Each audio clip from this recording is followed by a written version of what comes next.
They're going to waste away to nothing, my girlfriend teased, piling more junk food on my plate. Soon, her whole family insisted I had an eating disorder. That's when it hit me. I wasn't loved, I was just their project. And I was done playing along.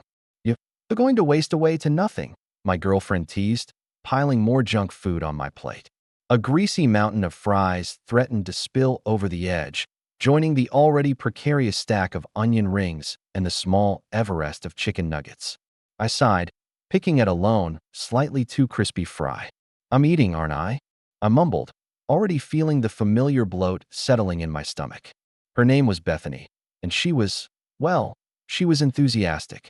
Enthusiastic about a lot of things, including my apparent lack of appetite.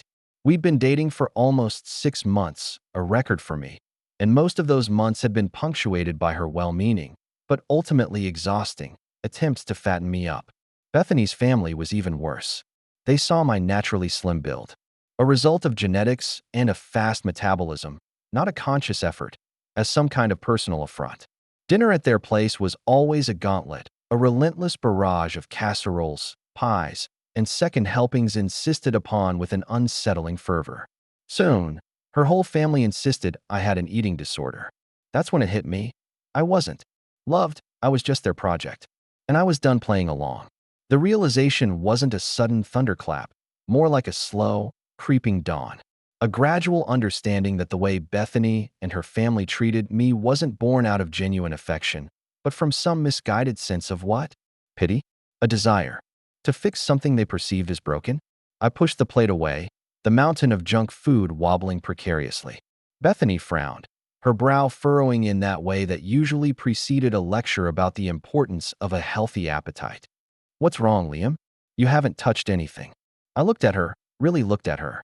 At the genuine concern in her eyes, mixed with that familiar, underlying disappointment, frustration. Whatever it wasn't about me. It was about her idea of me. I'm not hungry, Beth, I said, my voice surprisingly steady. Not hungry? You never eat. You're practically skin and bones. My grandma makes better-looking scarecrows, and she's been dead for 5 years. I winced. Bethany's family was colorful, to say the least. But usually, I could brush off their eccentricities. Tonight, though, it all felt different. I eat, I insisted, trying to keep my voice even. I eat what I want. And what you want is air, apparently, Bethany retorted, grabbing a handful of fries and popping them into her mouth. Look, Liam, we're just worried about you. You need to take care of yourself. I am taking care of myself, I said, a little sharper than I intended. Maybe taking care of myself means not eating a mountain of greasy food that I don't even want. The silence that followed was thick and uncomfortable. Bethany stared at me, her eyes wide with surprise. I'd never really stood up to her before, never challenged her assumptions. I was usually so eager to please, so desperate to avoid conflict, that I'd just go along with whatever she and her family wanted. But something had shifted. The constant pressure, the relentless focus on my eating habits, the feeling of being a project rather than a person, it had finally reached a breaking point. Are you saying you don't like my family? Bethany asked, her voice dangerously low. That's not what I'm saying. I sighed, running a hand through my hair. I don't like the way they treat me. Like I'm some kind of charity case. Like I need to be fixed. But you do need to be fixed, Bethany exclaimed, throwing her hands up in the air. You're practically anorexic. You need help, Liam. That word, anorexic, hung in the air like a toxic cloud. It was a word that had been thrown around a lot lately, usually accompanied by worried glances and hushed whispers. It was a word that made me feel like a freak, like I was broken in some fundamental way. I'm not anorexic, Beth, I said, my voice trembling slightly. I have a fast metabolism. I'm naturally thin. It doesn't mean I have a disease. Then prove it. Bethany challenged, her eyes flashing. Eat something. Eat all of it. Show me you can be normal. The absurdity of the situation washed over me. Here I was, being pressured to eat a pile of junk food to prove that I wasn't anorexic. It was insane. I stood up, pushing my chair back from the table. I can't do this, Beth, I said, my voice firm. I can't keep pretending to be someone I'm not. I can't keep trying to fit into your family's idea of what I should be. Bethany looked at me, her face a mixture of anger and confusion. What are you saying? I'm saying, I'm saying I think we should break up. The words hung in the air, heavy and final. I'd said them. I'd actually said them. Bethany's face crumpled. Tears welled up in her eyes. You're breaking up with me? Because of my family? Not just your family, I said softly. Because of the way you treat me. Because I feel like you don't actually see me. You just see a problem to be solved. I turned and walked away, leaving Bethany sitting at the table surrounded by a mountain of uneaten junk food. I didn't look back. The walk home was a blur. My mind was racing, my heart pounding in my chest. I'd just ended my longest relationship, and I felt surprisingly okay. Relieved, even.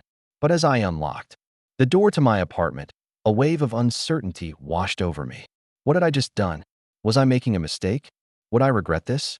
I stepped inside, the silence of my apartment amplifying the turmoil in my head. I needed to talk to someone. I needed Leo.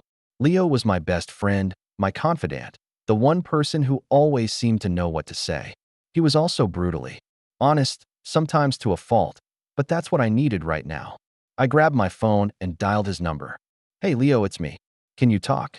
His voice, warm and reassuring, came through the speaker. Always, man. What's up? I just broke up with Bethany. There was a moment of silence.